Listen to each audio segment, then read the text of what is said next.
स्पर्श होत पाखराचा वाट चालता सख्याची होई नाद पैंजणांचा प्रीत उंबऱ्या पलाड शोधते खुणा सुखाच्या गुंजते बासरी अंतरी ओल्या प्रेमसरी रास रंगात भिजते अनुक्षणते केशरी राधा बावरी बावरी राधा बावरी राधा बावरी बावरी राधा ही बावरी राधा बावरी बावरी राधा बावरी राधा बावरी बावरी राधा ही बावरी राधा.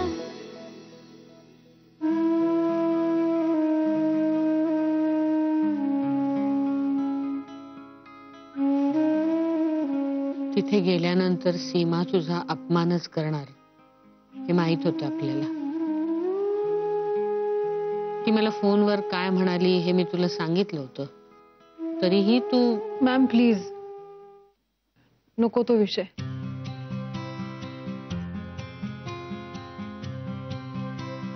ओके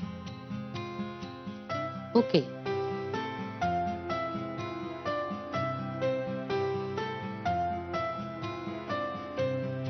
हॉस्पिटलला निघूया.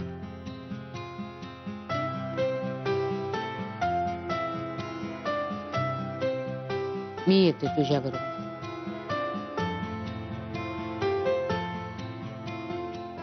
राधा सौरभ कुठे?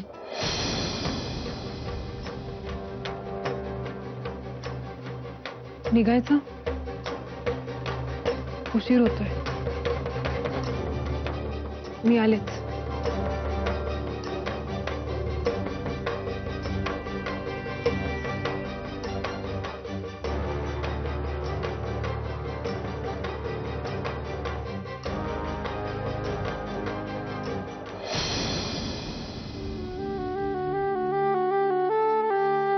अरे सौरभ, कधी आलास तू? म्हणजे वाटच बघत होते. काल रात्री मी राधाला उशिरा आलेलं पाहिलं आणि सकाळी मी दूध घ्यायला दरवाजा उघडला, पाहते तर तुमचा दरवाजा उघडाच. म्हणून सहज डोकावलं तर राधाचा पत्ताच नाही. बहुतेक तिला हॉस्पिटलमध्ये इमर्जन्सी आली असणार. आणि अरे शेवटी तुमच्या दोघांचेही फोन लागत नव्हते, म्हणून मग मी माझ्या घरातलीच कुलूप किल्ली घेऊन तुमचा दरवाजा लावला. आत्ताच 5 मिनिटापूर्वी मी दरवाजा उघडला. म्हटलं तुमच्या दोघांपैकी कोणीतरी येईल. तुला चहा करून देऊ का मी? नाही नको.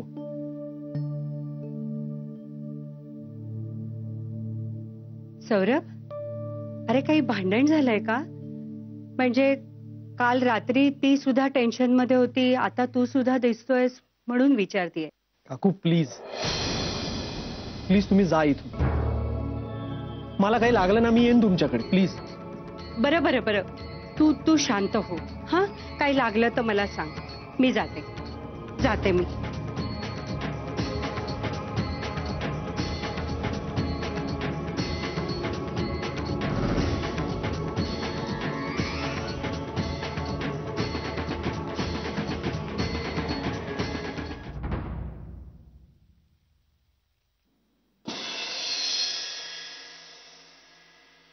Good morning ma'am. Good morning मानस.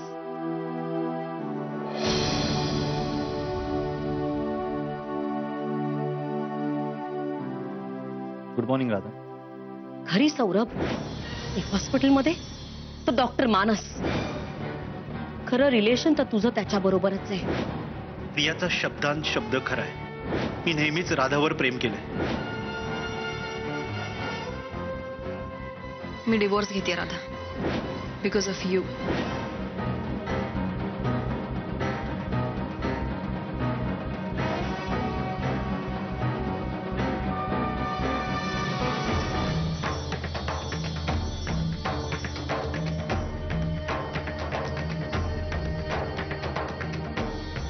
मॅम, एकतर मी हॉस्पिटलमध्ये राहीन किंवा हा. हॉस्पिटल तुमचं आहे, तो निर्णय तुम्ही घ्या. पण राधा, आपण या. नाही मॅम,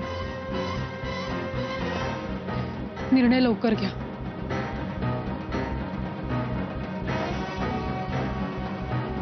निर्णय स्पष्टच आहे राधा. या हॉस्पिटलमध्ये अर्थातच तू राहशील. मानस, मी निघतो आत्ताच. राधा सॉरी, माझ्यामुळे तुला त्रास झाला.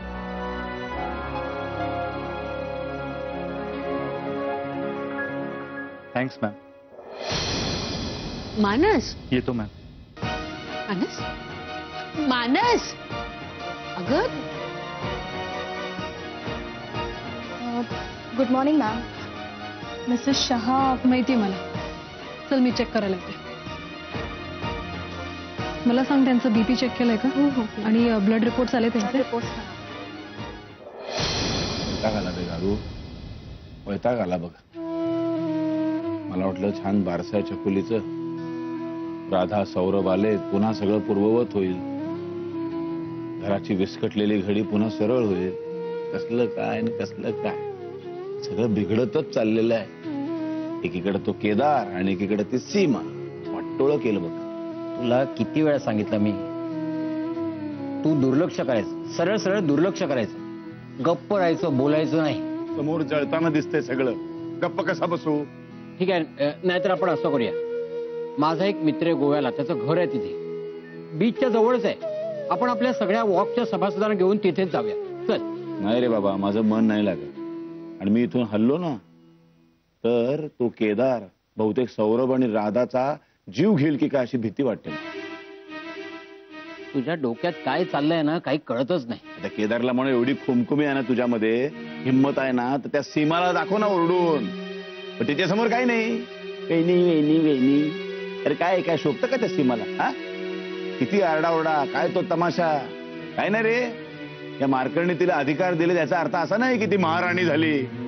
आल्या महाराणी सरकार, तिला सांग, सांग तिला मी मार्कनचा बाप आहे म्हणावं. अरे हो, पण चहा घ्या आणि तुमची बोलणी अशीच चालू ठेवा. अरे तू कोण सांगणार मला बोलणी चालू ठेवा म्हणून? माझं घर आहे, माझ्या घरामध्ये वाटेल ते करेन मी, बोंबा मारेन. काय तुझी अरेरावी खपून घ्यायची काय मी? हा, प्रत्येक वेळेला. हा, अरे मग काय, किती सहन करायचं मी? काय ना रे, ती पोरं राधा आणि आपला सौरभ आले होते की नाही? हा, चांगल्या मनाने बिचारी आली होती, चांगलं बोलतायत नाही तुला? तमाशा करायची काय गरज होती? सगळ्यांसमोर त्यांचा अपमान केलास तू. तो माझा मुलगा आहे, ती माझी सून आहे, या घराची सून आहे ती. काय नाही, मग तुझ्यामध्ये आणि त्या केदारमध्ये काय फरक राहिला ग? दादा, आता बास करा नाही वादावादी. कशाला बोलताय तुम्ही? का उकळून काढताय सगळं? दादा, आता डोक्यात थंड ठेवा. अहो, तुम्ही बोलल्याने कोणाला काही फरक पडत नाही. अरे डोका कसा थंड ठेवायचा मी? माझं ऐका, तुमचा रक्त फुकटचा आटवला जाते, बाकी काय नाही हो. हा, तुम्ही आता या सगळं सोडा. वा यशवंतराव, तुम्ही आम्हालाच शिकवा. मग मी हात जोडतो तुम्हाला. आपल्यापैकी सीमा धर्माधिकारी कोण आहे? हो, मीच. या ना. या आत या. नमस्कार. नमस्कार. तुम्ही मिस्टर बोभाटे ना? हो हो. थांबा, मी आलेच. बर.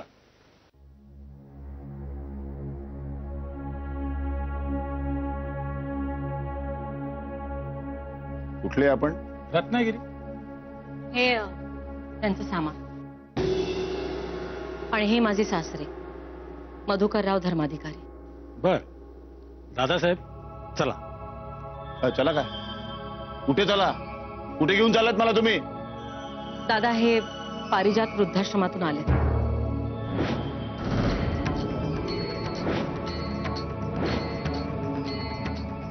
काल रात्री मी मार्कंडना फोन केला होता, त्यांना सगळं सांगितलं. त्यांनीच ह्यांना फोन करून इथे बोलावलं.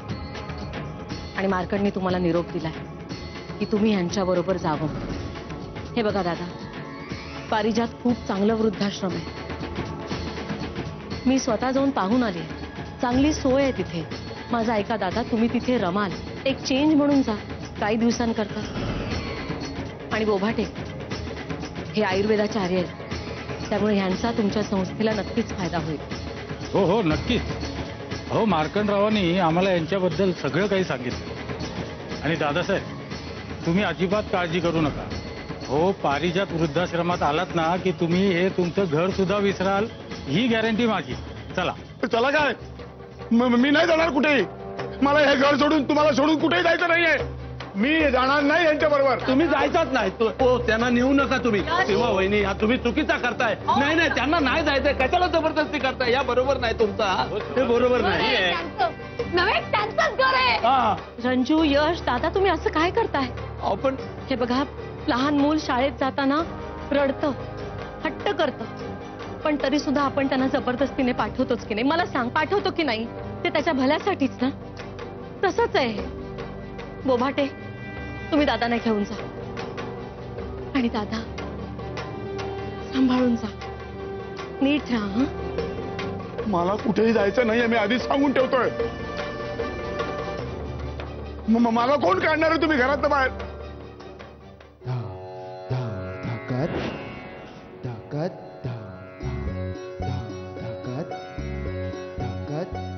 अरे हराम करा, तिथे उभा राहून चिडवतोस काय मला? आता आओ नालाय का माझी तू? दादा माझा ऐका. दादा असं नका करू. काय रे केदार असं करतो तू? मी काय केलं? अरे काय शांत हो, तुम्हाला माहित नाही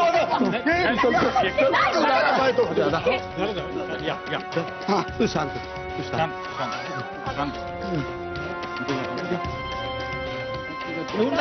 अरे काय घेऊन तू जात? हो थांबा. हो त्यांना नेऊ नका. हो ऐका माझा. दादा दादा ऐका ना. हो जरा असं काय करता? कुठे घेऊन चालला त्यांना? दादा मला नाही जायचं रे यशवंत. मला दादा दादा. अहो साहेब ऐका ना. हो साहेब जरा थांबा ना. माझा ऐका ना साहेब. साहेब माझा ऐका साहेब. हो नका नेऊ त्यांना. हो घाबरू नका. आम्ही काही जेलमध्ये घेऊन जातोय का त्यांना? हो तुम्हाला सांगतो, पारिजात वृद्धाश्रमात अगदी व्यवस्थित चांगली सोय आहे. हो तज्ञ डॉक्टर आहेत, अटेंडंट आहेत, जेवण खाण, चहा पाणी, बाग, जॉगिंग ट्रॅक. अहो सुख सुविधा म्हणजे काही विचारू नका तुम्ही. अहो सगळं असेल हो, पण घरची वर्षानुवर्षाची मायेची माणसं असणार आहेत का तिथे? अहो पण नवी नाती जोडली जातील. हा आणि एक सांगू का, तिथे गेल्यावर आहे ना आपल्या माणसांची किंमत खऱ्या अर्थाने कळते. आम्हाला मार्कंडजींनी यांच्या स्वभावाबद्दल पूर्ण कल्पना दिलेली आहे. आता नातेवाईकांना नाईलाज असतं आपल्या माणसांना वृद्धाश्रमात ठेवावं लागतं. तुम्ही अगदी काळजी करू नका. आम्ही मधुकर रावांना अगदी फुलासारखं जपू. मधुकर राव मला नाही जायचं रे यशवंत. मला दादा दादा प्लीज प्लीज मला तुम्ही जबरदस्तीने घेऊन जाता. समजून घ्या, समजून घ्या. ऐका हो माझा ऐका जरा. तुम्ही त्यांना नका नेऊ. खरंच चांगले आहेत ते. हा बस हे बस. काय करू? रंजे थांब. मी मार्कंडला फोन करतो.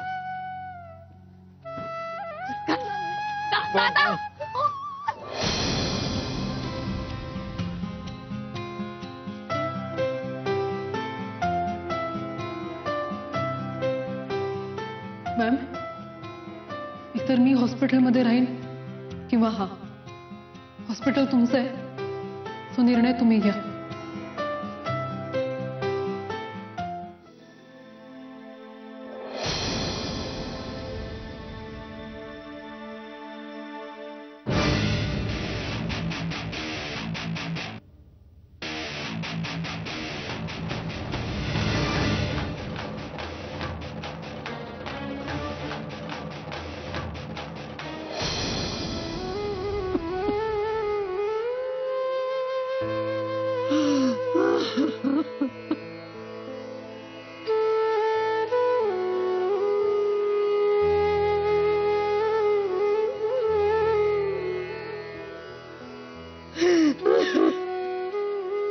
रंजू,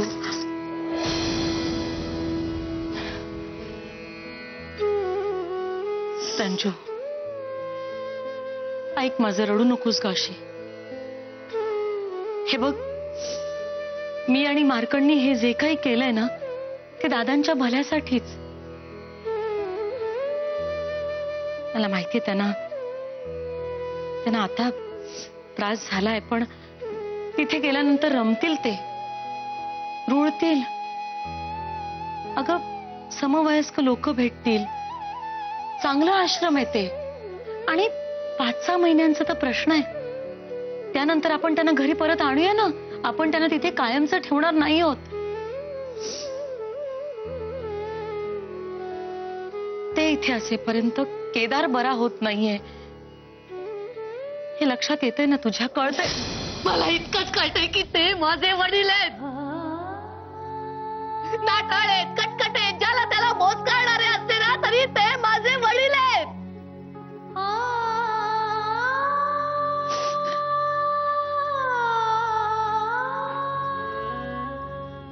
जो तो त्यांच्याबद्दल तक्रार करत असतो, जो तो. पण तू तरी कधी मायेनं मागलीस का ग त्यांच्याशी? त्यांचं खाणं पिणं, औषध पाणी काटेकोरपणे पाळतेस, मान्य आहे मला. पण ते मी कशी परफेक्ट आहे, मी कशी चांगली आहे हे दाखवण्यासाठी. पोटात माया नाही तुझ्या. मधल्या काळात माझ्या यशची सुद्धा तू कशी वागली आहेस ना ते विसरले नाहीये मी. ज्याला त्याला हुकूम सोडत असतेस, ज्याला त्याला. अगं ज्यांनी काडी काडी करून आपल्या रक्ताचं पाणी करून हे घर उभं केलं त्यांनाच तू घराबाहेर काढायला निघालीस.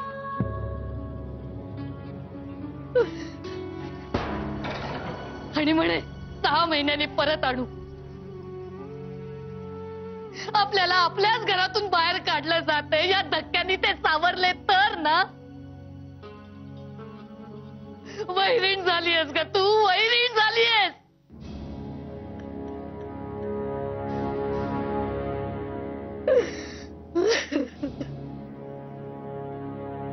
रंजित, तू कितीही बडबड केलीस ना तरी आता त्यात काहीही बदल होणार नाहीये.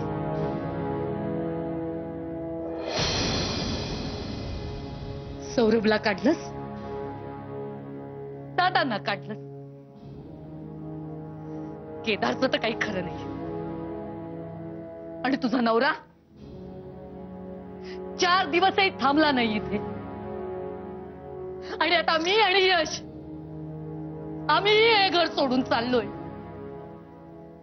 तू बस तुझे इगो सांभाळत. जशी तुमची मर्जी.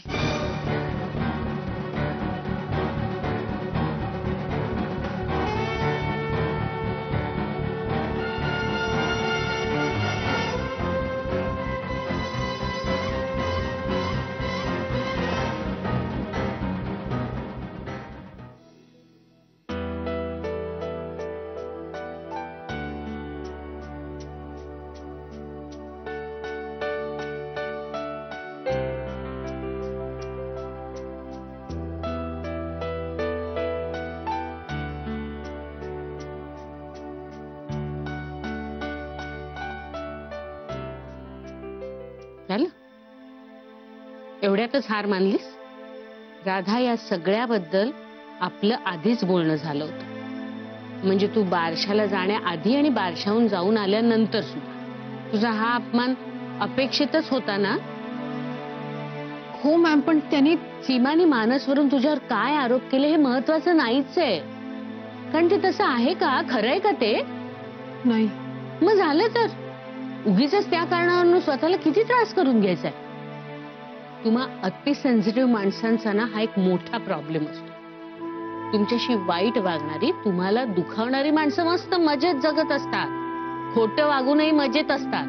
आणि तुम्ही उगीच विचार करून करून स्वतःला छळून घेता, दुःखात बुडून जाता.